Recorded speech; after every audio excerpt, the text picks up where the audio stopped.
Most wanted है ना आप? सिर्फ मोस्ट वांटेड यहाँ नहीं हूँ, और भी बहुत जगहों पे हूँ। ट्रेनिंग जो जिहाद के इमरान खान साहब ने किया, इतनी बच्ची है उस्मा कारदार, सारा आपने मुद्दा उन पे डाल दिया। बानी साहब हैं बनी गाला में, उनकी बेगम ने कहा जी मैं तो गर्म पानी के बगैर नहा नहीं सकती हूँ, तो बानी साहब ने जाके अपना बिल पे कर दिया। ये जो JIT बनी है उसमें 3 अकाउंट इनके जो ऑफिशियल ट्विटर अकाउंट PTI के कौमी सलामती के जो इदारे हैं उनके खिलाफ ये घटिया मुहिम चलाई जा रही है। अलीमा खान उसको हेड कर रही है। कौन इसकी प्लानिंग कर रहा है? ये शख्स जो बैठा हुआ है अडयाला। मरियम नवाज उस्मा कारदार साहिबा को पसंद क्यों नहीं करती? यकीन दहानी ना होती तो आपने क्या रिजाइन करना था PTI से? तो हाथ झटका था आपका और आपको धत्कार दिया था, उसका भी फिर जवाब दे ऐसे करके ये तो गलत है ना। क्या पागलों वाली बात ना करें। चले कोई बात, पागलों वाली बात ना करें। मुझे क्या मोहसिन नकवी साहब के साथ क्या मसला आपको? जानती मरियम भी नहीं औरंगजेब, अच्छा मोहसिन नकवी साहब को नहीं जानती भी नहीं रहा। आपने रूहानियत को फुल एंजॉय किया। आप रेहाम से शुरू करें। एक बार इमरान खान के पैगामात पढ़े जिनमें अंदलीब अब्बास और उस्मा कारदार की जानिब से कप्तान को जिनसी ताल्लुक कायम करने की ऑफर्स की गई थी। उस्मा कारदार ना सिर्फ अपनी डैश तस्वीर बाकायदगी के साथ इमरान खान को भिजवाती थी। लगता है तुमने बहुत गंदे मैसेजेस लोगों को भेजे हुए, तो चस्के बड़े ले रहे हो। इतना बड़ा इल्जाम, कुछ नहीं, मुझे इतनी बड़ी बात, मेरी सेहत पे कोई असर नहीं पड़ता। ये तो एक चीज आप बता रहे, मेरी तो इतनी ट्रोलिंग है, इतनी ट्रोलिंग है। और बताते चले आप बाकी आप बता। वो किताबें आप पढ़ लेना, वो तो खुद कहते हैं मैं प्ले बॉय था। इद्दत वाली बात बताएं कि आपको कब पता लगा? हमने कहा कि भाई हमारा लीडर है, चलो पर्दा डाल दो। इमरान खान ने हमें रेहाम खान को बर्बाद करने की हिदायत दी थी। हमें कहा जाता था कि रेहाम की इनकी ऐसी की तैसी है। तो रेहाम की किताब से डर खौफ था बहुत ज्यादा। सोशल मीडिया के फौज के हवाले नहीं कर देना चाहिए। हमें इस तरफ ही जाना पड़ेगा। आर्मी चीफ ने जुमला ये बोला कि इनफ इज इनफ। आपने मजाक बना के रखा हुआ है, आप इस मामले को खुद टैकल करें। उन्होंने सियासतदानों को कहा आपके सारे इंसानी हकूक दहशतगर्दों के लिए हैं। हम अपनी रियासत के पीछे हैं, हम अपनी रियासती अदारों के पीछे हैं, हम अपने सिपह सालार के पीछे हैं। हर तरीके से हम इनको कंडेम करते हैं। अस्सलाम वालेकुम नाज़रीन, उम्मीद आप लोग खैरियत से होंगे। मैं हूं हसन हाशमी, DNN न्यूज़ में खुशामदीद। आज पॉडकास्ट में मेरे साथ जो शख्सियत मौजूद हैं, बड़ी एनर्जेटिक MP हैं, बड़ा ज़बरदस्त वोकल है, दलील से बात करती हैं। इंडिया में उन्होंने थरथली डाली हुई है और PTI ने जो एक लिस्ट बनाई हुई है, उस PTI की लिस्ट को जिसमें उन्होंने मोस्ट वांटेड लोगों के नाम लिस्ट डाउन किया, उसमें टॉप ऑफ द लिस्ट उनका नाम है। उस्मा कारदार साहब हमारे साथ मौजूद हैं, पंजाब असेंबली की MP हैं, पाकिस्तान मुस्लिम लीग नून से उनका आज ताल्लुक है। उनसे हम ज़रा आज बात करेंगे और खुल के बात करेंगे। उस्मा कारदार साहब बहुत शुक्रिया आपका। जी बहुत शुक्रिया। मोस्ट वांटेड है ना आप? बिल्कुल बिल्कुल, और सिर्फ मोस्ट वांटेड यहाँ नहीं हूँ, और भी बहुत जगहों पे हूँ। इंडिया में भी मोस्ट वांटेड आप है ना जनाब। अच्छा, हम सबसे पहले आपका जो तारुफ है उसमें एक बड़ा, मैं कह सकता हूँ कि रिच पॉइंट ये है कि आपने PTI का मज़ा भी चखा है। आजकल नून लीग का मज़ा चख रही है। किसका मज़ा सबसे मज़ेदार है? भुगता। अच्छा, भुगता। उधर आपने भुगता है, उधर भुगता, और इधर मज़ा चख रही है। नहीं, अच्छा देखिए सियासत में कोई मजे वाली कहानी नहीं होती है। अच्छा, आप एक बड़े मकसद के लिए निकले होते हैं और आपको हर किस्म की तनकीद बर्दाश्त भी करनी पड़ती है, और एक असूलों के ऊपर खड़े होने के लिए आपको बड़ी एक अंदर से एक मजबूती चाहिए होती है। कोई भी सियासी लीडर जो है ना, वो कायम नहीं रह सकता अगर उसकी नर्व स्ट्रांग ना हो। बिल्कुल सही। तो आप अगर आपने जब एक तहिया कर लिया है कि मैं एक जिहाद पे निकली, तो फिर ठीक है, फिर आप कोई चीज जो है ना, वो ट्रेनिंग जो जिहाद के इमरान खान साहब ने किया, आपको लगता है? क्योंकि बेसिकली तो जिहादी वही है ना। उन्होंने अपने पूरे करियर को और अपने पूरे वो कहते हैं कि पॉलिटिक्स को जिहाद का दर्जा दिया, और आप उनके बहुत सारे क्लिप्स हैं। देखिए यही तो बड़े अफसोसनाक बात है कि उन्होंने जो हमें कहा, हमने उसको मनोअन मान लिया, और मज़हब को जिस तरीके से उन्होंने इस्तेमाल किया, वो अब समझ आ रही है कि वो एक तरीके से हमें मज़हब गार्ड के थ्रू उन्होंने हमें इस्तेमाल किया। क्योंकि ज़ाहिर है हम सारे मुसलमान हैं, एक हमारा अकीदा है, और आप अगर किसी लीडर पे यकीन रखते हैं तो आप यही समझेंगे जी ये तो सच बोल रहा है। ठीक, तो हमने यही समझा कि ये तो हमारा लीडर है, ये सच बोल रहा है। अब समझ आई है कि वो सिर्फ अपने इक़्तिदार और अपनी कुर्सी पाने के लिए उसने हम सारों को इस्तेमाल किया। और मज़हब कार्ड इस्तेमाल करना तो इतना अफसोसनाक है। आप कुछ भी और कर लें, अब मज़हब को तो आप इस तरह से आप बेतौकीरी ना। इतनी बच्ची है उस्मा कारदार, इतना एक भरपूर पॉलिटिक्स और एक बैकग्राउंड और एक वक्त आपने गुजारा है, और बड़े आसानी से आपने कह दिया कि भाई उसने इस्तेमाल किया, सारा आपने मुद्दा उन पे डाल दिया। आप इतने बंद दिमाग लोग तो नहीं है, मुझे मेरा नहीं ख्याल किया। नहीं देखें, एक इत्तेमाद की बात होती है। और जो बानी साहब है ना, वो एक मोटिवेशनल स्पीकर है। अच्छा। वो उनकी ट्रेनिंग है। अच्छा। उन्होंने पूरी कौम को ट्रक की बत्ती के पीछे लगाया। ठीक है, आप भी लगे और हम लगे। अब मैं आपको एग्जांपल देती हूँ। उन्होंने जब कहा था कि ये गैस के बिल जला दो, रोड टैक्स नहीं देना, हमने सोचा कि क्या बात है भाई, ये हमारे लीडर कह रहे थे, इसमें कोई ना कोई बेहतरी होगी। हमने गैस के बिल ना दिए, रोड टैक्स ना दिया। आपने भी नहीं दिया? बिल्कुल नहीं दिया। ठीक है, मीटर कट तो नहीं गया? अच्छा, फिर मैं आपकी कहानी पूरी सुन लेना। ठीक है। हमारी अगले दिन गैस कट गई। ठीक है। अच्छा, उसके बाद पता चला कि जो बानी साहब हैं बनी गाला में, उनकी बेगम ने कहा जी मैं तो गर्म पानी के बगैर नहा नहीं सकती हूँ, तो बानी साहब ने जाके अपना बिल पे कर दिया। यानी आप सबसे, उन्होंने कहा कि बिल ना के, और आपके मीटर कट गए। आप देखो ना, और बानी साहब ने बिल पे कर दिया। और हम बगैर उसके गैस के बैठे हैं, और आप ठंडे पानी के साथ ही नहा रहे हैं। तो ये कॉल और फेल में इतना तजाद अब समझ आती है कि ये एक सिर्फ ग्रैंड धोखा था। दो लफ्ज, ग्रैंड धोखा, एक नया आपने टर्मिनोलॉजी इंट्रोड्यूस करवाया। ये दो लफ्जों में पीटीआई कल्ट को और पीटीआई की जो आइडियोलॉजी है वो मैंने आपको एक्सप्लेन कर दिया कि ये एक सिर्फ धोखा।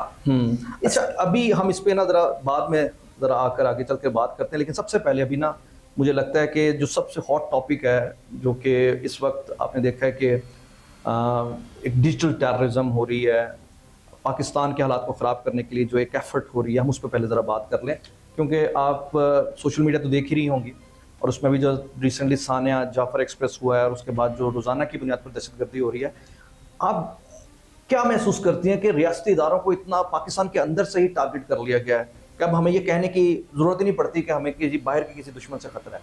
तो इतना ओपनली पाकिस्तान के अंदर ये जो जंग शुरू हो गई है, रियासत के अंदर रियासत जो कायम हो गई है, इसको आप बताएं एज एन एमपी कैसे देखती हैं?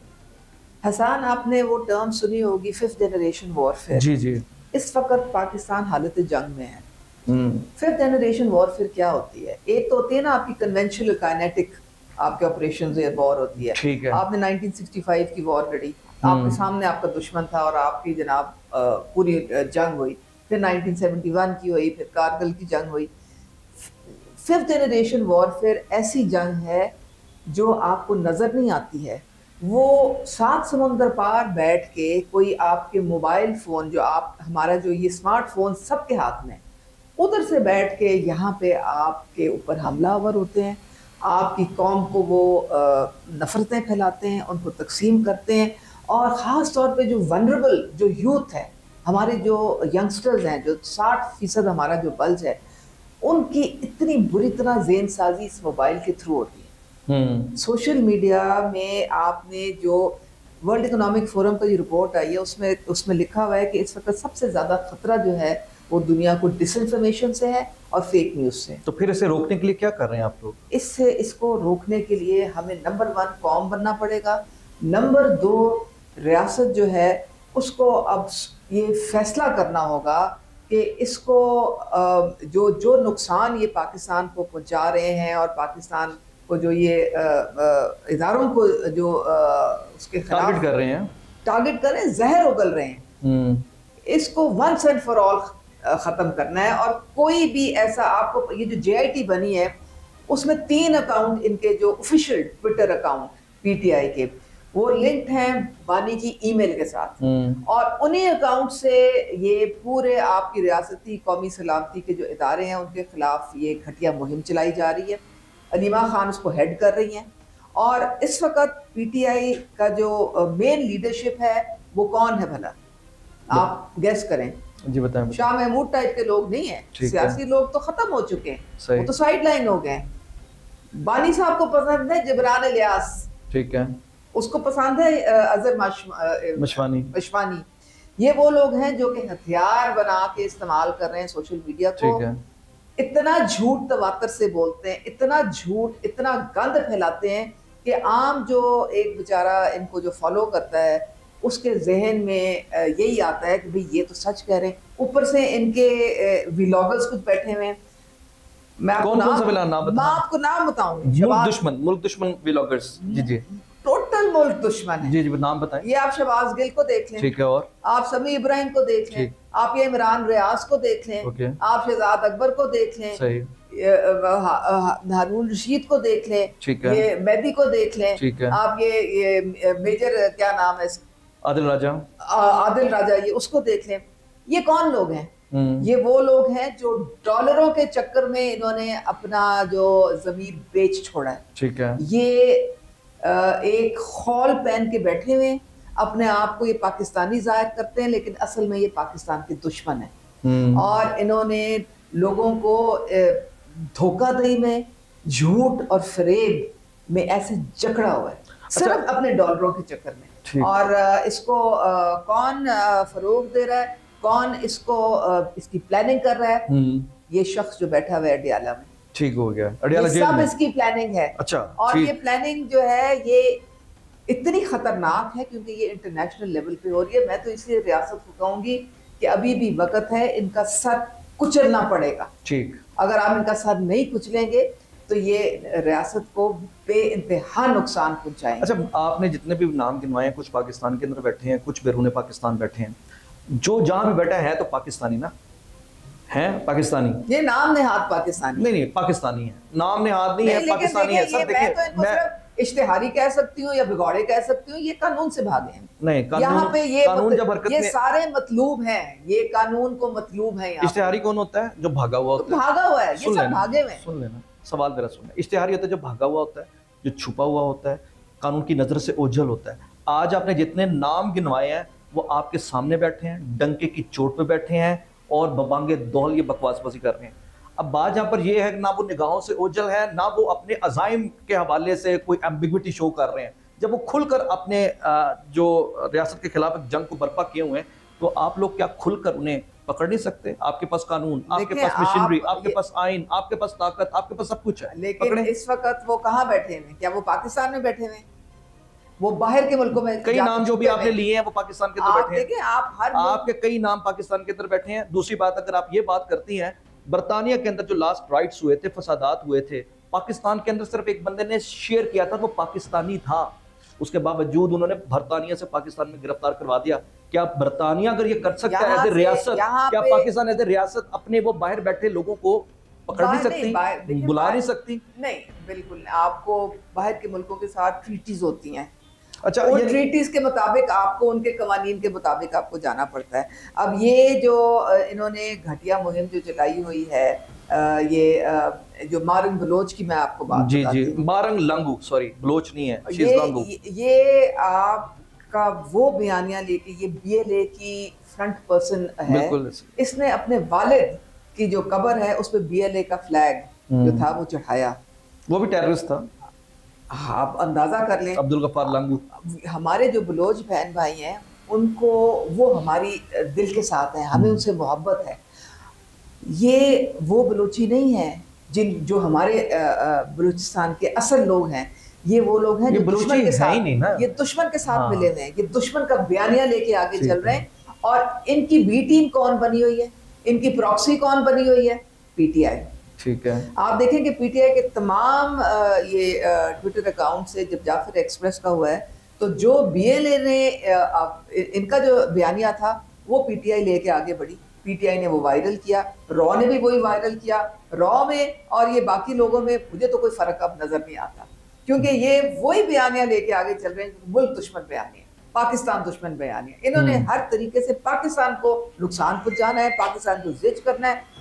हमें इस वक्त टोटल इनका बॉयकॉट करना है और किया हुआ है। हमें देखें, हमें दोस्त और दुश्मन की पहचान करनी है। रियासत को भी पता दोस्त और दुश्मन की पहचान अब सही पता है, लेकिन ये इनका जो पाकिस्तान में जो इनकी जो एक्टिविटीज हैं उनको हर तरीके से हमने ख़त्म करना है।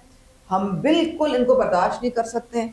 और उसके लिए जो भी अच्छा, एक्शन लेना बिल्कुल पड़े, ठीक। हम अपनी रियासत के पीछे हैं, हम अपनी रियासती अदारों के पीछे हैं, हम अपने सिपह सालार के पीछे हैं, ठीक है। और हर तरीके से हम इनको कंडेम अच्छा, करते अब हैं। बात यहाँ पर ये कि कंडेम से कुछ होना नहीं है, मजम्मत हम करते हैं, हम अवाम मजम्मत कर सकते हैं, आप अथॉरिटी हैं, आपका मजम्मत नहीं, आपका अमल अवाम को चाहिए। अब fact of the matter of the point is कि आप इंडियन मीडिया में जाके भी बात करती हैं और कई शोज़ में आपको बड़ा इनवाइट किया जाता है, बड़ा इंडिया में आपको सुना जाता है।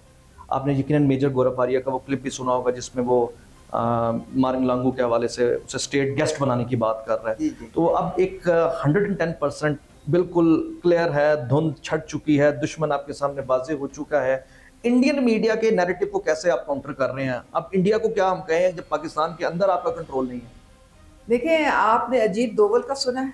जी बिल्कुल। इनका नेशनल सिक्योरिटी एडवाइजर, उसने 2014 में क्या कहा था, मैं वो आपको पहले बताती हूँ। जी बताएं। उसने कहा था कि जी ये जो आपने जहादी छोड़े हुए हैं कश्मीर में, और ये जो आपने हमारे खिलाफ आपने मुंबई अटैक्स किए हैं, हम इसका बदला बलूचिस्तान में लेंगे। ये 2014 से इनकी ये प्लानिंग चल रही है। ये सारी बलूचिस्तान की जो इंसर्जेंसी है ये रॉ ने करवाई है, ये इंडिया ने करवाई है। और इस वक्त भी उनके तमाम चैनल्स जो हैं वो अभी मैं मेजर गौरव को सुन रही थी कि जी अगर मारंग बलोच हमारे चैनल पे आएंगी, हम उनको बलूचिस्तान के चीफ मिनिस्टर का प्रोटोकॉल देंगे। वो हमारे लिए चीफ मिनिस्टर है बलूचिस्तान। भाई वो कौन होती हैं? आपकी मामी या खाला लगती हैं? तो आपने पूछा काउंटर कैसे करते हैं? काउंटर हम इस तरीके से करते हैं कि इंडिया ने पूरी दुनिया में ये फैलाया कि जी पाकिस्तान जो है वो दहशतगर्दी फैलाता है, क्रॉस बॉर्डर टेररिज्म करता है। अब हमारा नैरेटिव ये है कि पाकिस्तान जो है वो खुद दहशतगर्दी का शिकार है, और कौन एक्सपोर्ट कर रहा है, कौन पूरी दुनिया में टेररिज्म फैला रहा है? इंडिया फैला रहा है। आप कनाडा में जस्टिन ट्रूडो को देख लें, फ्लोर ऑफ द हाउस में उसने क्या कहा था कि हम इजाजत नहीं देंगे कि कनेडियन सॉइल पे कनेडियन जो सिख है हमारे, उनको आप कत्ल करें। फिर अमेरिका में इनके रॉ के जो लोग हैं उनको उन्होंने बाहर निकाल दिया था, क्योंकि वो भी वहाँ पे जो सिख जो खालिस्तान मूवमेंट वहाँ पे है, वहाँ के जो सिख लीडरान है गुरबंत पंत सिंह जो है, और पनम और हरमीत सिंह, उन सारों को इन्होंने टारगेट किया। उन सबको एक एक करके ये मार रहे हैं। ये टेररिस्ट हैं।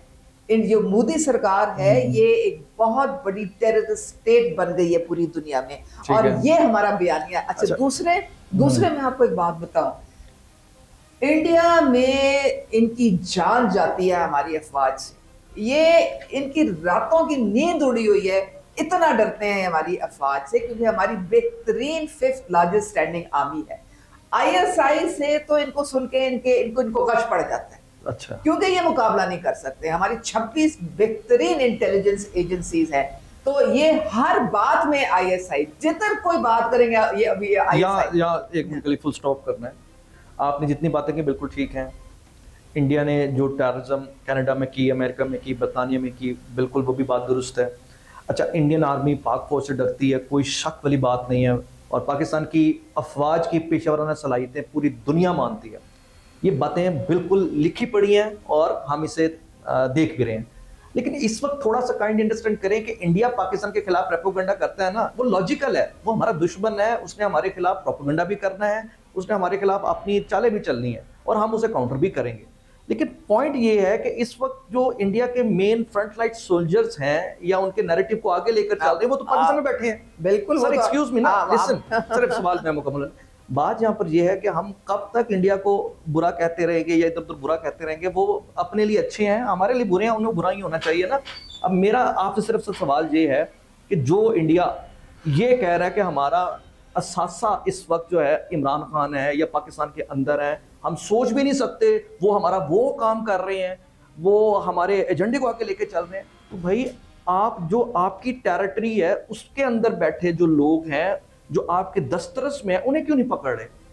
देखिए, जब 9 मई का ये ब्लैक डे हुआ, अच्छा, तो आपको पता है इंडियन चैनल्स पे क्या धूम धड़का हो रहा था? पाकिस्तान में हो रहा था, छोड़े इंडिया को, पाकिस्तान में हो रहा था, मिठाइयाँ बांटी जा रही, पाकिस्तान में मिठाइयाँ बांटी जा रही। नहीं, मैं आपको बताती हूँ क्यों। क्योंकि वो उन्होंने कहा कि जो हम 75 साल से ना कर सके और कोशिश के बावजूद ना कर सके, बिल्कुल ऐसे ही वो इमरान खान ने करके कर दिखा दिया। मैंने कहा वो क्या है भाई, अपनी आवाम को फौज के खिलाफ खड़ा कर। बिल्कुल, आप अंदाजा करें, और अल्हम्दुलिल्लाह फौज के खिलाफ नहीं अवाम, ये सिर्फ बयानिया बनाया है, बयानिया अवाम फौज के साथ खड़ी है। देखें, जब आप अपने कौमी सलामती के इदारों पे चढ़ दौड़ते हैं तो बाहर की दुनिया को तो मौका मिल जाता है ना, उनको तो मौका मिल जाता है बात करने का। What I really want to ask you, this is the question, So then, what we are waiting for। आपका दुश्मन आपके बाहर नहीं है, आपके अंदर बैठा हुआ है। देखें, ये पीछे सुप्रीम कोर्ट के स्टे ऑर्डर्स के छुपते रहे थे।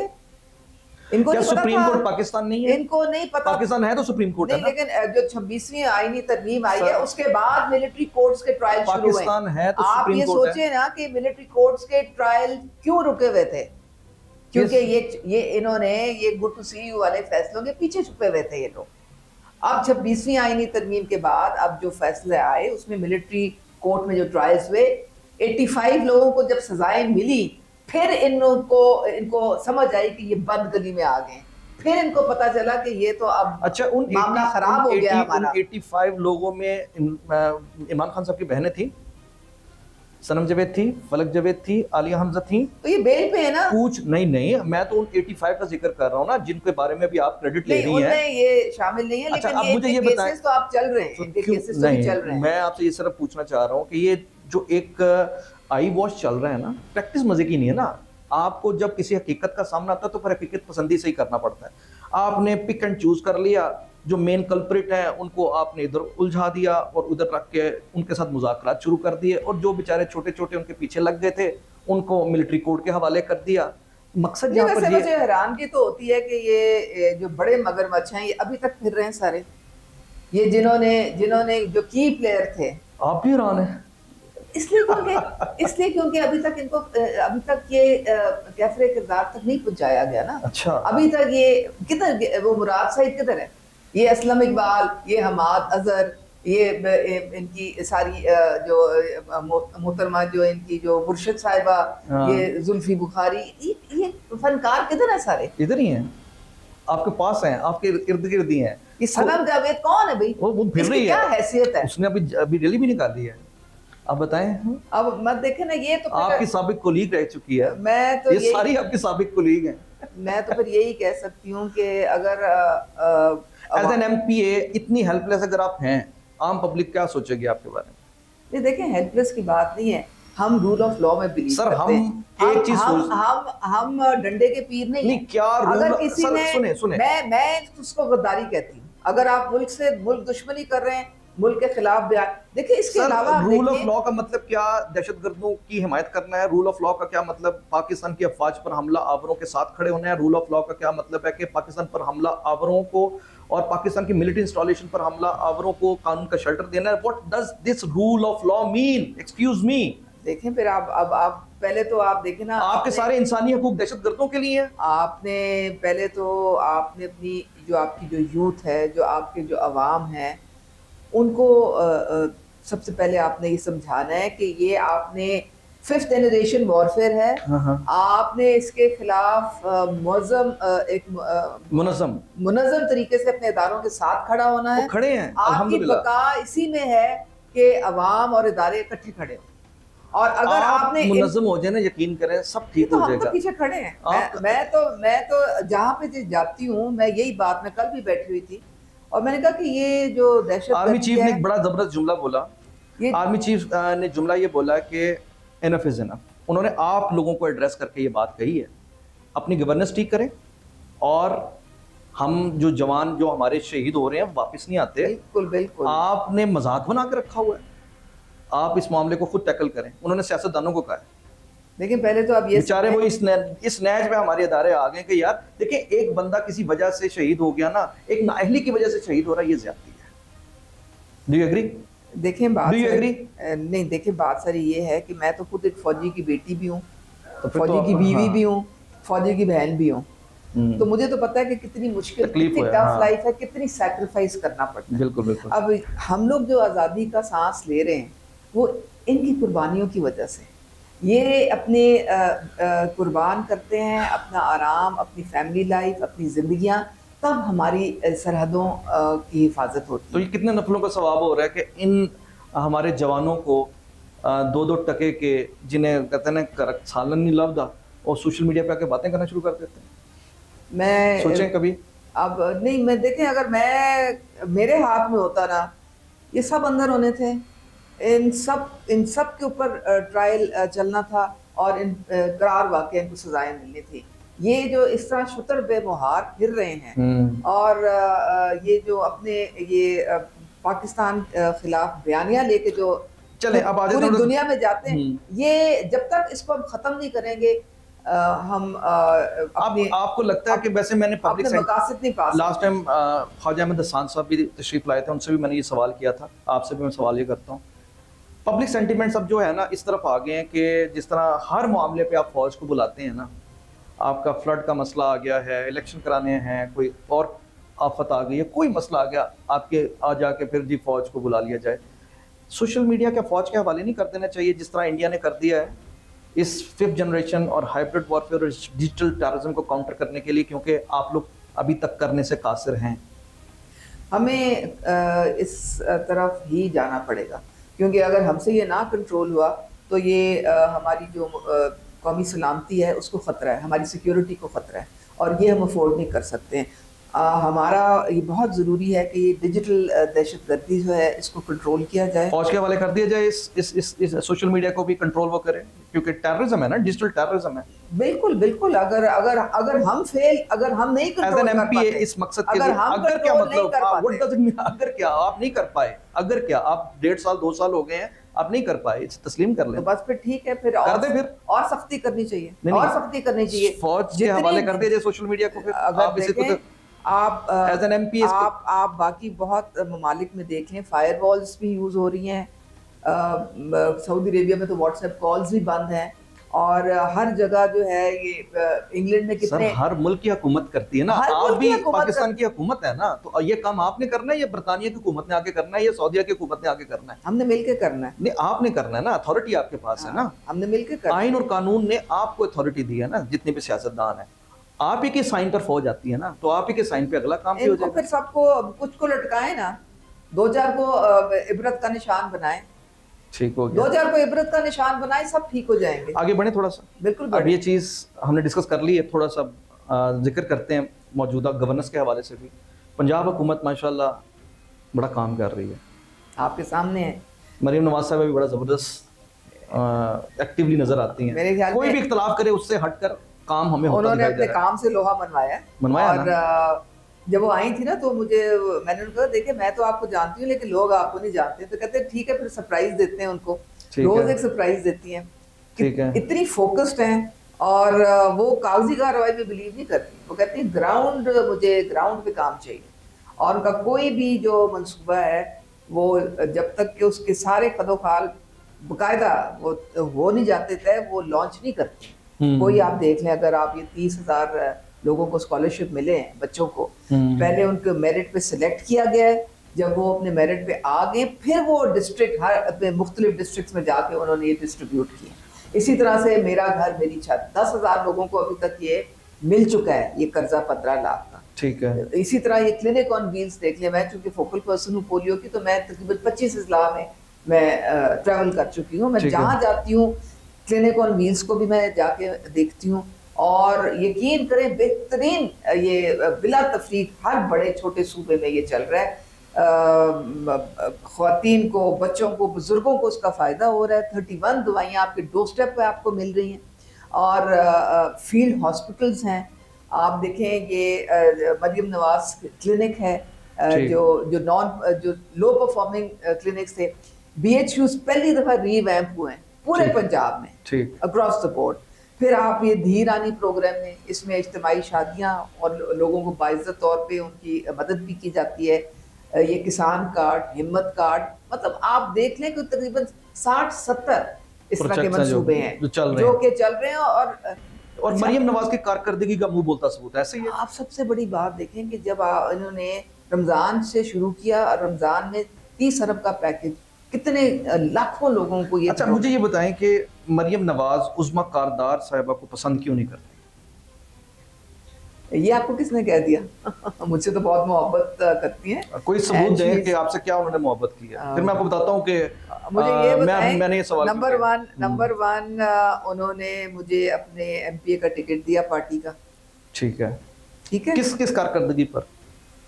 मैंने अपनी मैं जब पीटीआई में थी तो मैंने अपनी एमपीए शिप सैक्रिफाइस की थी उनके लिए, और बदले में आपको एमपीए मिल गई, एमपी शिप मिल गई। नहीं, वो बात नहीं है। आपको टेक हुआ है ना, डील थी। प्लेटफॉर्म चाहिए ना काम करने के लिए, आपको लोगों की खिदमत के लिए। अगर आपको पीएमएलएन ये यकीन दहानी ना करवाती, या जो भी थे यकीन दहानी ना होती, तो आपने क्या रिजाइन करना था पीटीआई से? देखिए वो बात नहीं है। आप एक कॉज के लिए पढ़ते हैं, आप एक क्यों पार्टी से जुड़ते हैं, आप उनका मैनिफेस्टो, आप उनकी विजन देखते हैं, आप उनकी सिंसियरिटी देखते हैं। पार्टी से तो बहुत सारे लोग जुड़ना चाहते हैं। जब एक पटड़ी से उतर जाए लीडर, तो फिर आपकी अपनी बेवकूफ़ी है अगर उसको फिर आप फॉलो करें। मैं क्यों सियासत में, मैं पाकिस्तान के लिए, पाकिस्तान के लोगों के लिए, मुझे अपनी जात से कोई गर्ज नहीं है। मुझे अल्लाह ताला ने सब कुछ दिया। आपने अपनी पहले पीएमएलएन की टिकट सिक्योर की, उसके बाद आपने पीटीआई से? नहीं, बिल्कुल भी नहीं। आपने रिजाइन किया? कोई सिक्योर नहीं थी उस वक्त, कोई अंडरटेकिंग नहीं थी, कोई अंडरटेकिंग नहीं थी। आपने वैसे ही कर दिया, मतलब ना भी मिलती, अगर आप एमपी ना भी होती नून लीग की, तब भी आपने पीटीआई छोड़ दी थी। बहुत इज्जत दी थी उन्होंने, तब भी छोड़ देनी थी। ठीक हो गया। नहीं, मैं पीटीआई में क्या होती, पीटीआई में तो जो उन्होंने बेतौकीरी की थी, उधर तो जितने भी आपके ये नजरियाती कारकुन थे उनको उठा के उन्होंने अच्छा, अब मैं तरीके से बाहर फेंका सारा। मैं एक्चुअली ये बात इसलिए कर रहा हूँ क्योंकि ये पब्लिक क्वेश्चंस हैं जो कि मैं आपके सामने रख रहा हूँ। अच्छा, उसमें एक तो ये है कि कई दफ़ा ये चीज़ वीडियोस में आई है कि आपको स्टेज से ज़रा बैक स्टेज रखा जाता है, यानी फ्रंट पे नहीं आने दिया जाता जहाँ मरियम नवाज होती हैं। तो वो जो हाथ झटका था आपका और आपको धत्कार दिया था, उसका भी फिर जवाब दे दें। वो आपकी नजरों में हो ना, मेरे साथ वो कैमरे के सामने हुआ था। तो मोहब्बत की थी उन्होंने। अच्छा, वो आपको झटक के मोहब्बत कर दी उन्होंने? कोई झटका नहीं था, कैमरे के सामने फुटेज चल रही है। देखिए एक पुरानी किस्सा, अगर आपने अपना टाइम स्पेस नहीं करना। देखिए अब तो पुरानी बात हो गई है। आज मैं उस्मा कारदार से बात कर रहा हूँ ना। अच्छा, चलिए। कुछ चीजें ऐसी हैं जो कि पब्लिक के क्वेश्चंस हैं, बेहतर नहीं है कि ये मौका इस पे आप क्लियर कर दें ताकि ये बहुत दफा हज़ाम, ये बहुत दफा क्लियर हो चुका है। चटनी वाली बात लोगों को हजम नहीं ना हो रही कि आपके हाथ जो है समोसे की वजह से लिबड़े हुए थे, तो इस वजह से उन्होंने पीछे करते, लोगों को हजम नहीं हो रहा है। दैट्स व्हाई मैं आपसे ये दोबारा कर रहा हूँ कि आप अपने जो भी है, मैं आपको बताती हूँ। उस दिन वो आई, मैं लॉबी में बैठी हुई थी, ठीक है, वो मेरे पीछे से आई, ठीक है। उन्होंने पीछे से मुझे यूं करके कहा, उस्मा क्या हाल है तुम्हारा? ये कब की बात है? ये कैमरे में नहीं आई चीज, देख लेना। अभी अब जो काटना था वो उन्होंने काट दिया। नहीं, जो काटना था वो काट दिया। लाइव चल रहा है ना, इसमें तो नहीं, लाइव की बात नहीं है, ये आया ही नहीं है इसमें। नहीं तो ये क्यों नहीं आया? ये कट हुआ ही नहीं है, जब ये चीज कैमरे पे रिकॉर्ड नहीं हुई। ये मैं आपको बता रही हूँ, ये हुआ। आप दे दें वो फुटेज, मैं चला देता हूँ। मैं आपको भेज दूंगी, आप चला दें। अब आपने वो फुटेज जो पीछे उन्होंने हाथ डाल के और क्या कहा आपको? बिल्कुल, उन्होंने बताया क्या उस्मा क्या हाल है, बहुत वो प्यार शफकत करती है, ठीक है, बहुत करती है। और ये झटकने वाला मामला मुझे कई दफा हाई फाइव उन्होंने दिया, और झटकने वाला मामला उसके बाद मैं आपको बताती हूँ ना। अच्छा, मैं एकदम से ना, it was a surprise for me. तो जो मैंने पीछे देखा, मैंने कहा वो ये तो मरियम नवाज खड़ी है। तो उन्होंने कहा कि क्या हाल है तुम्हारा? तो मैंने कहा मैं ठीक हूँ। अब मैं उस वक्त खा रही थी कुछ, तो मैंने यूं करके अपना समोसा खा रहे थे, नहीं जो भी था, ऑयली चीज थी ना, कुछ भी था, ऑयली था, हाथ मेरे खराब। यूं करके ना मैंने उनको रेसिप्रोकेट किया। मैंने कहा कि मैं ठीक हूँ। अब वो जाहिर है उस वक्त उन्होंने ओथ लेना था, उनकी स्पीच थी, अभी वो शुरू हुआ, सुबह 10 बजे का टाइम था। तो वो उन्होंने मुझे अब हाथ का कि क्यों तुमने मेरे कपड़े खराब करने, जाहिर है तेल लगा हुआ था मेरे कपड़ों पे। तो नहीं पता कि तो अब मैं मरियम निगाह तेज है, क्योंकि पीछे से देख लिया कि आपके हाथ जो है ना ठीक नहीं है। तो मैं खा रही थी ना, मैं खा रही थी। अच्छा, मैं अपने हाथ से खा रही थी ना, ठीक है। देखिए मैं शादियों पे जाती हूँ, मैं भी परे परे होती हूँ, क्योंकि जब ये लोग गुजरते हैं तो मैं कहती हूँ मेरे कपड़े खराब ना हो जाए। पंजाब असेंबली में और टेकिंग का टाइम है, कुछ शादी ब्याह की तकलीफ नहीं। आपने पूरा दिन गुजारना है, आपकी ओथ टेकिंग है, आपने हजारों लोगों के सामने स्पीच करनी है, और आपके कपड़े पे तेल के दाग लगे, आपके घर भागी जाएंगे कपड़े बदलने, ऐसे करके ये तो गलत है ना। क्या पागलों वाली बात ना करें, पागलों वाली बात ना करें। मेरे साथ वो मोहब्बत करती हैं, और बहुत मोहब्बत करती हैं। ठीक है, ये आपके लोग सुन रहे हैं ना। अभी मैं एक आपको सीक्रेट बात बता दूं, मैं पीछे थोड़ी सी बीमार थी। अच्छा, ठीक है। उनको इत्तला मिली मैं हॉस्पिटलाइज हुई थी। ठीक है। उन्होंने मुझे बकायदा अपने स्टाफ के हाथ घर पूरा गेट वेल सून का बुके भिजवाया। माशाल्लाह, जबरदस्त। अब आप मुझे ये क्यों भिजवाएंगी? वो उनको मेरा ख्याल है तो भिजवाया। नेक्स्ट टाइम एक मशवरा दूंगा आपको, आप चूंकि पीटी से ताल्लुक रखते हैं, आपको पता है छोटे छोटे क्लिप्स बड़े वायरल होते हैं, चलते हैं, और वो आपकी एक गवाही होते हैं। तो नेक्स्ट टाइम जब मरियम नवाज साहब आपके साथ प्यार कर रही हो ना, तो वो वाले कोई फुटेज भी अपने साथ रख लिया करें, मतलब रिस्पेक्ट वाले। मुझे कोई जरूरत नहीं है। अच्छा, जब मेरे साथ वो इतनी उनका मेरा एक एतमाद वाला रिश्ता है, तो मुझे क्या जरूरत है। मोहसिन नकवी साहब के साथ क्या मसला है आप लोगों का, पंजाब गवर्नमेंट का मोहसिन नकवी के साथ? हाँ, क्या मैं तो हम देखते हैं कि मरियम औरंगजेब। अच्छा, मोहसिन नकवी साहब को नहीं जानते आप? नहीं, मकसद मेरा जाती तौर पे इतना कोई खास इंटरेक्शन नहीं है उनके। मैं आपको वैसे बता देता हूँ, वजीर दाखिला है। नहीं, वो तो मुझे पता है, लेकिन और नून लीग मेरे साथ कह रहे हैं कि नून लीग के साथ। नून लीग, मैं तो मैं ओवरऑल बात कर रहा हूँ ना, कि मोहसिन नकवी ओवरऑल पंजाब गवर्नमेंट का नून लीग का, ओवरऑल नून लीग में, बल्कि पंजाब गवर्नमेंट का। नहीं, वो मोहसिन नकवी साहब के साथ क्या, वो हमारे होम मिनिस्टर हैं, तो इंटीरियर मिनिस्टर अब आपने अपने होम डिपार्टमेंट ही उनके अंडर आता है। बिल्कुल ठीक है, हाँ। तो वो बहुत बड़ा ओहदा है, बहुत बड़ा होता है। तो ठीक है। तो क्यों लगता है आपको कि जनाब वो बहुत ताकतवर है और वो उन्हीं की चलती है, आप लोगों की नहीं चलती? नहीं, मैंने कब कहा है? आपने नहीं कहा, मैं पंजाब गवर्नमेंट की बात कर रहा हूँ। देखें, हमने कई बयानात देखे, जिसमें मरियम औरंगजेब साहिबा, अज़मा बुखारी साहिबा, वो उनके बयानात से पता लगता है कि वो मोहसिन साहब से खुश नहीं है। क्या मसला है? देखिए, वो पहले चूंकि पंजाब के इंटरिम चीफ मिनिस्टर थे, जी जी, फिर उसके बाद वो सेनेटर बन गए, और फिर उसके बाद वो इंटीरियर मिनिस्टर बन गए, तो उनके, और फिर पीसीबी के चेयरमैन भी थे, तो पावरफुल तो है, अभी भी हैं। अभी भी है। मसला क्या है आपको? कोई मसला नहीं है। पंजाब गवर्नमेंट को क्या मसला है? कोई मसला नहीं है। अच्छा, पक्की मैंने बात तो है। नहीं सुना मरियम नवाज को कुछ बात। नहीं, मरियम नवाज साहब ने खुद नहीं कह रही है, मतलब नीचे उनके मरियम औरंगजेब आपकी डिफेक्टो सीएम है। उन्होंने मरियम औरंगजेब ने क्या कहा? उन्होंने भी मतलब इसी बात का एतराज हो रहा है ना, कि नून लीग को लगता है कि वो ज्यादा पावरफुल है, वो ज्यादा लाडले हैं, इस किस्म के बड़े ओपनली ये बातें हुई हैं। वो बात सर ये है कि राणा सनाउल्लाह चूंकि इलेक्शन जो थी वो लूज कर गए थे, जीत नहीं सके थे, वरना वो हमारे इंटीरियर मिनिस्टर होते। ठीक हो गया। तो अब उसके बाद फिर मेरे में नेक्स्ट बेस्ट जो चॉइस थी वो यही थी। नहीं, वो भी इंटीरियर मिनिस्टर हो सकते थे। आफ्टर ऑल अभी भी तो वो मुशीर है ना, राणा सनाउल्लाह साहब भी तो मुशीर है ना। हाँ, लेकिन वो इंटीरियर मिनिस्टर तो क्या मोहसिन नकवी इलेक्ट होके आए हैं?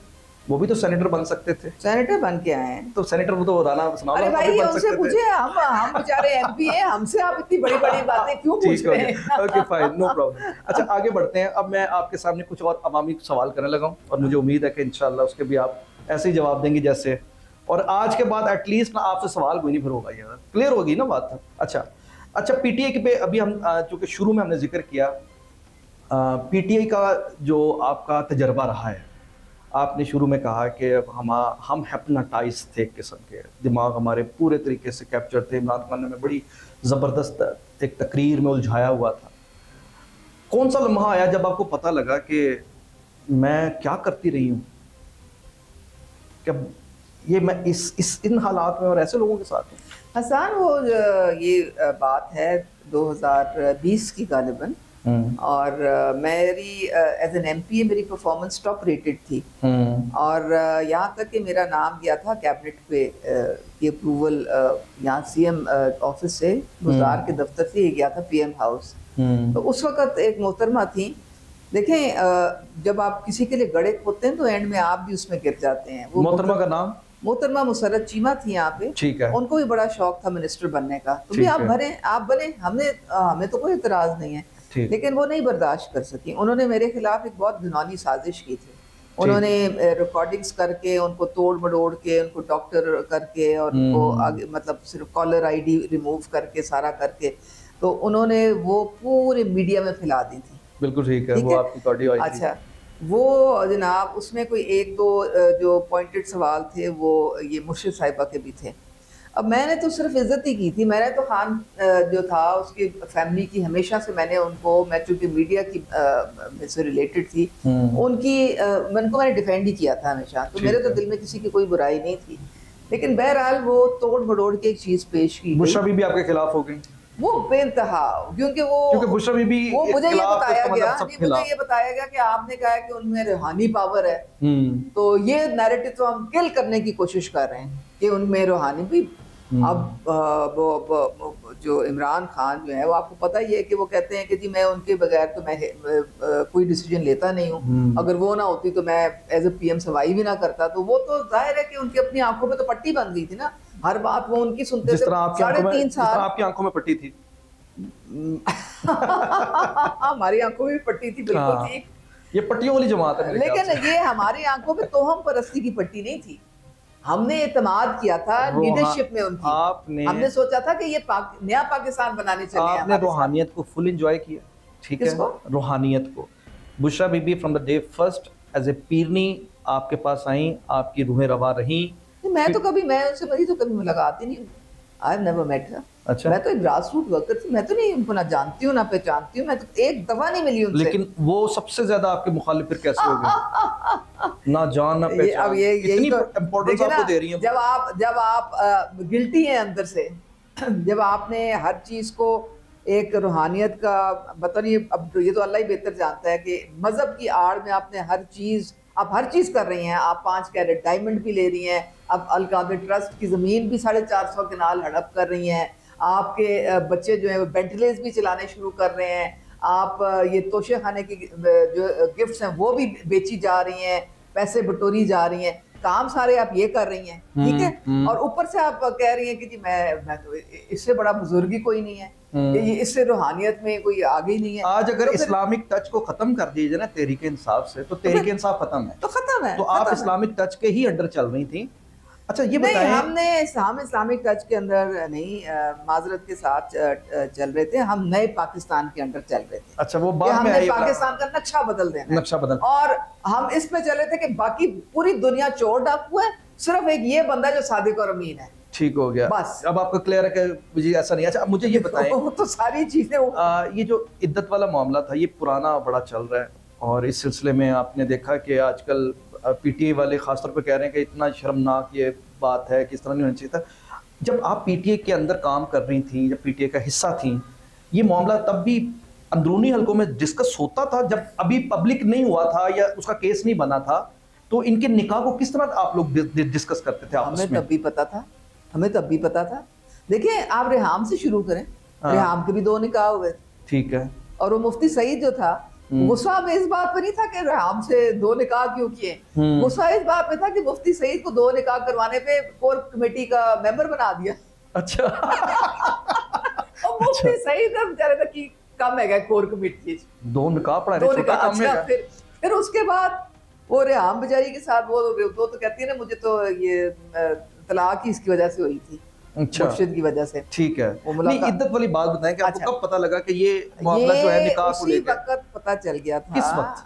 ये कि जब इन्होंने कहा था कि जनवरी तक अगर आपका निकाह ना हुआ तो आप पीएम नहीं बनेंगे। यार इसका मतलब ये है कि जिस वक्त बुशरा बीबी के साथ इनका ये निकाह वाला मामला हुआ, उसी वक्त से ये चीजें आप लोगों को डिस्कस हो रही है? उस वक्त से हमें पता है। ओहो, यानी 4 सालों से, जब ये हम आम पब्लिक को तसव्वुर ही नहीं था। हमने कहा, देखें, हमने कहा कि भाई हमारा लीडर है, चलो पर्दा डाल दो, उसकी जाती जिंदगी है।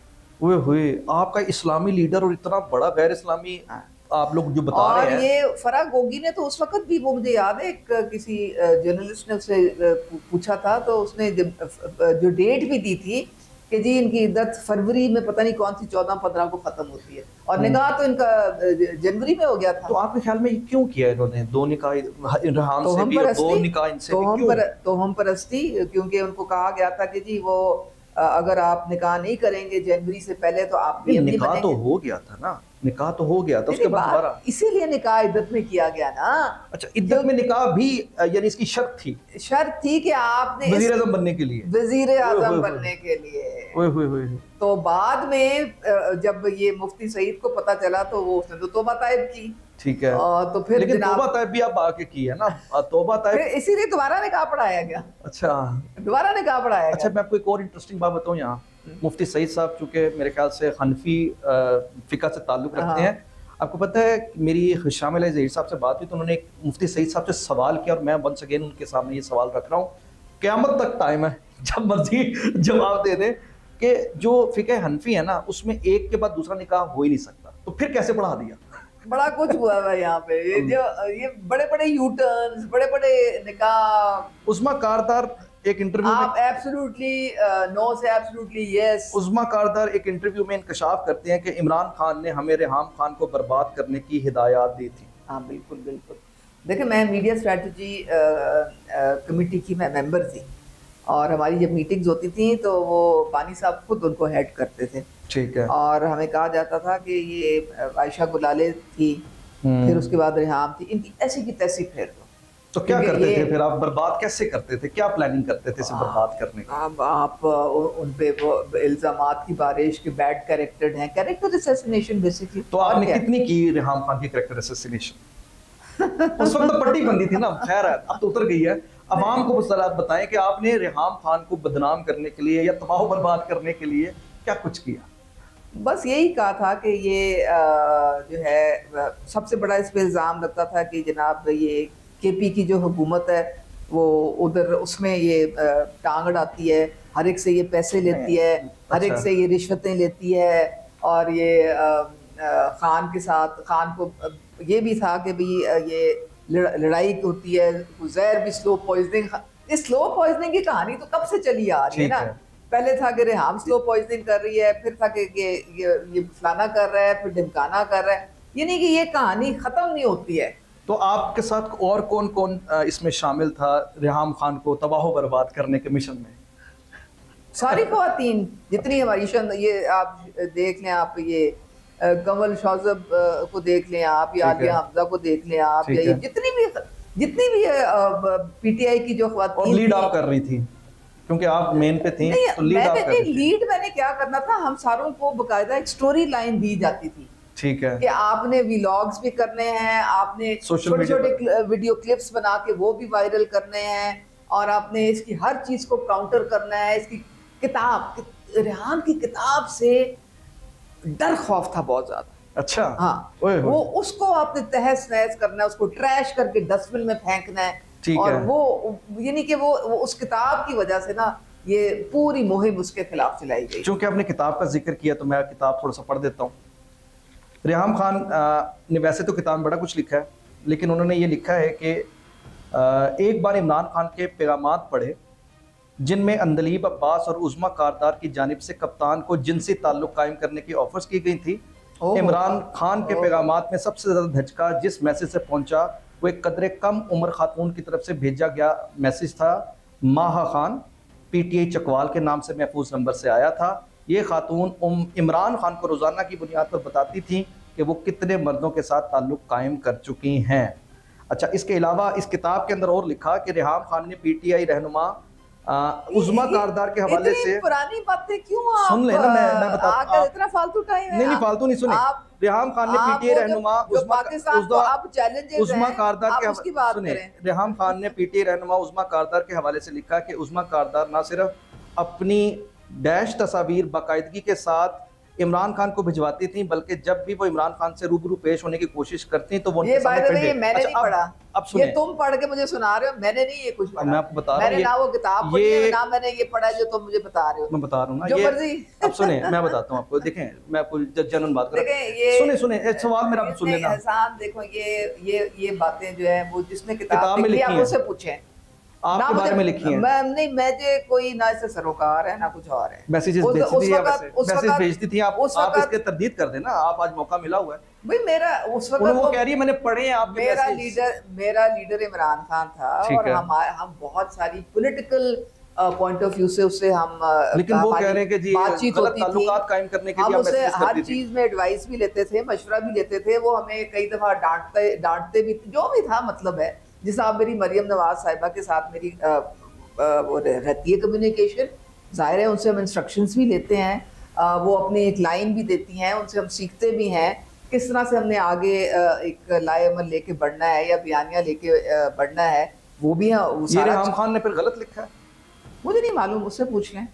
आपके बारे में लिखा है, प्रूफ है तो दे दे। आपके बारे में लिखा है, अगर उसके पास प्रूफ है तो दे दे। देखिए किताब में जब प्रूफ है तो दे देना। किताब में लिख दिया है, मैंने तो आपको बता दिया है, ब्लैक एंड व्हाइट लिख दिया बता दिया है। क्या बात मैंने क्या बताया? अभी क्या बताया? आपने अभी तक कुछ नहीं बताया। मैंने पूछा आपसे क्या ये मैसेजेस जिनके बारे में रेहाम खान दावा कर रही है कि मैंने अपनी आंखों से देखे और पढ़े हैं, ये दुरुस्त हैं या नहीं? तो दे देना, फिर बता दे किधर। आप बता देना, बताए ना किधर हैं। मैंने तो नहीं देखे। हमारी तो कम्युनिकेशन रहती थी, और वो गंदे मैसेज तो पॉलिटिकल पॉइंट ऑफ व्यू से, गंदे मैसेज नहीं होते थे, पॉलिटिकल पॉइंट ऑफ व्यू से होते भाई, गंदे मैसेज नहीं होते थे। आयशा गुलाली वाली बात लगता है तुमने बहुत गंदे मैसेजेस लोगों को भेजे हुए, तो चस्के बड़े ले रहे हो।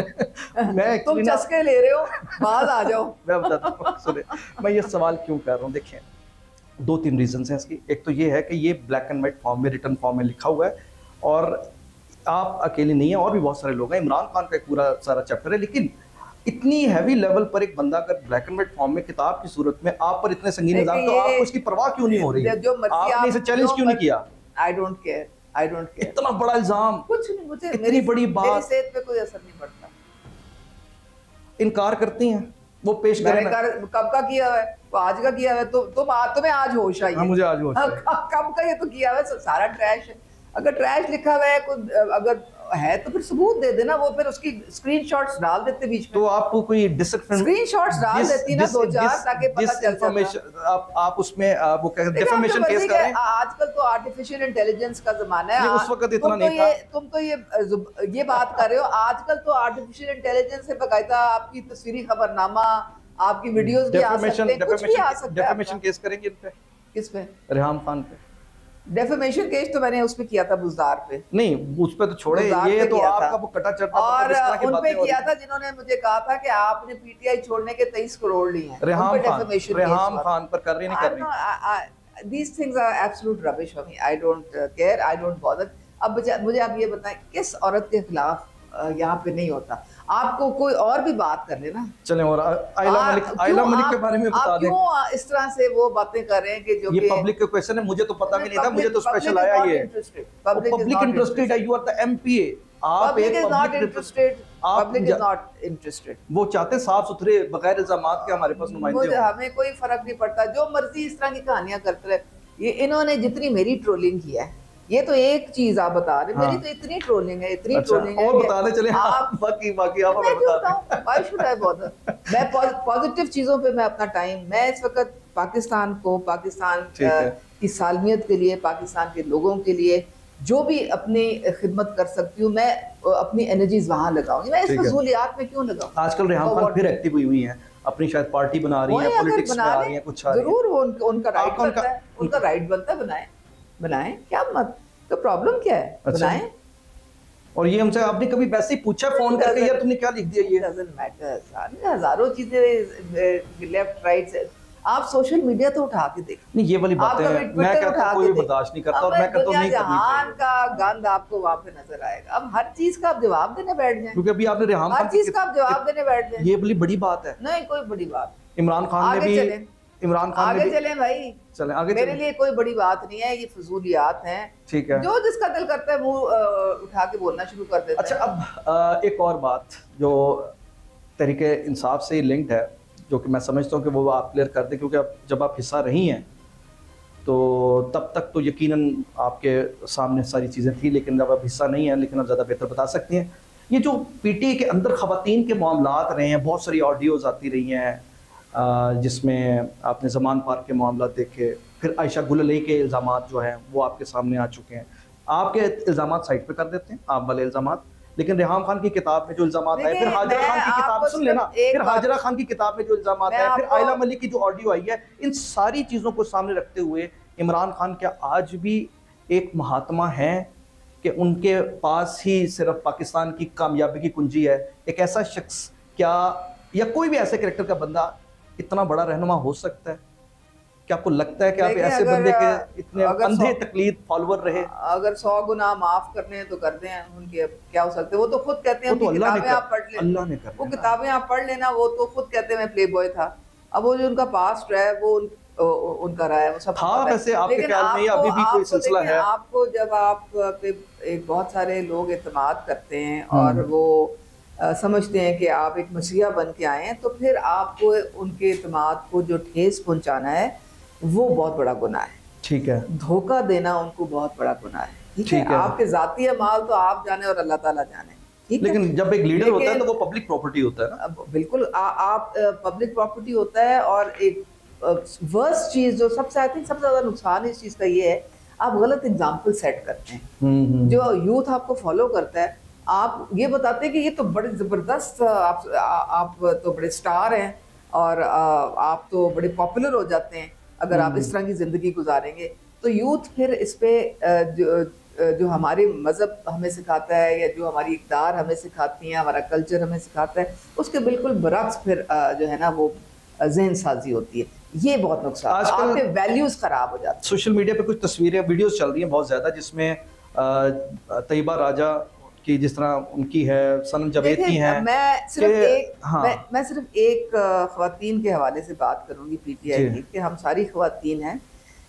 पीटीआई में ख़वातीन को और यूथ को हमेशा कहा बानी साहब ने, ये फ्रंट फेस है पीटीआई, ठीक है, इनको सिर्फ इस्तेमाल किया गया। औरतें इस्तेमाल की गई हैं, नहीं, फ्रंट फेस कह के हाँ। एक सॉफ्ट इमेज बिल्ड करने के लिए इनको इस्तेमाल, जिस तरह आजकल बीएलए कर रही है, बिल्कुल बेतौकीरी है। कोई ख्वातीन को ना तो ये इन्होंने कोई अच्छे ओहदों पे लाए, ना कोई वजारतें दी ज्यादा, ना कोई मेजर की डिसीजन मेकिंग रोल्स में लेके आए, कुछ भी नहीं। लेकिन नाम तो औरतें औरतों का हर वक्त और ख्वातीन इस्तेमाल होता था ना, इस्तेमाल होता था कि जी वो फ्रंट फेस है और ख्वातीन बच्चे हैं, फैमिलीज है, सिर्फ अपना इमेज बिल्डिंग के लिए।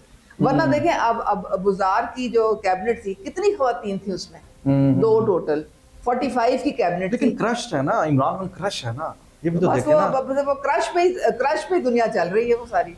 अच्छा वैसे कुछ नहीं है, वैसे कुछ नहीं है, वैसे बीच में जो हाल है वो आपने देख ही लिया है, जो सत्यानाश बेड़ा गर्क पाकिस्तान का करके गए हैं वो सबके सामने है। जाते जाते सिर्फ आज तक इमरान खान पर जितने इल्ज़ामात किताबी सूरत में लगे हैं या ज़बानी सूरत में लगे हैं, वीडियो की सूरत में, या फिर वो जो ऑडियोज़ आई हैं जिनके बारे में वो कहते हैं कि गुनाहों पर पर्दा डालना चाहिए, आप इन्हें जायज़ समझती हैं? देखें हर एक की जाती ज़िंदगी को छोड़ दें, वो जाती नहीं, वो एक जब आप एक लीडर होते हैं, जब बहुत लाखों लोग आपको अगर फॉलो जब करते हैं, तो आपको एक मिसाल कायम करनी पड़ती है। आपको थोड़ा सा अपने ऊपर ना हर तरीके से एक मॉडल बनना पड़ता है, रोल मॉडल बनना पड़ता है। और दूसरे जो आप ईमानदारी का जो अंसर है ना, वो बहुत ज़रूरी है किसी भी लीडर के लिए। हमारे कायद आज़म आप देख लें, उनका कॉल और फेल में तजाद नहीं था। ये कहना कि मेरी इंटेग्रिटी पे पूरी दुनिया चल रही है, मेरी एक सादिक और अमीन हूँ मैं, उस मुझसे ज़्यादा ऑनेस्ट बंदा ही कोई नहीं है, और बीच में पता चले आपने तोशे खाने की भी चीज़ें बेच दी, अलकादर की भी ज़मीन हड़प कर ली, आपने अपने घर में सारी आपकी करप्शन हो रही है, बाजार धड़ाधड़ करप्शन कर रहा है और आप मुंह परे करके बैठे हुए हैं और सब चीज़ें जो है जायज़ हैं आपके लिए। ये नहीं, बिल्कुल ये हिपोक्रेसी है और ये जो है मुनाफिकत है। अब आपका वैसे दिल मुतमईन है नून लीग में आके, आपको लगता है कि मैंने माजी बड़ा वो कहते हैं बुरा गुजारा, मैं आप तायब हो गई हैं, आप अपने सारे वो कहते हैं कि मैं तो एक गुनाहगार इंसान हूँ, मैं तो मेरे ख्याल में मेरे तो पल्ले कुछ भी नहीं है। लेकिन मैं देखती हूँ कि मरियम नवाज साहिबा जो हैं वो बिल्कुल मेरिट पे जा रही हैं और जीरो टॉलरेंस उन्होंने रखी हुई है करप्शन पे। बहुत शुक्रिया उस्मा कारदार साहिबा।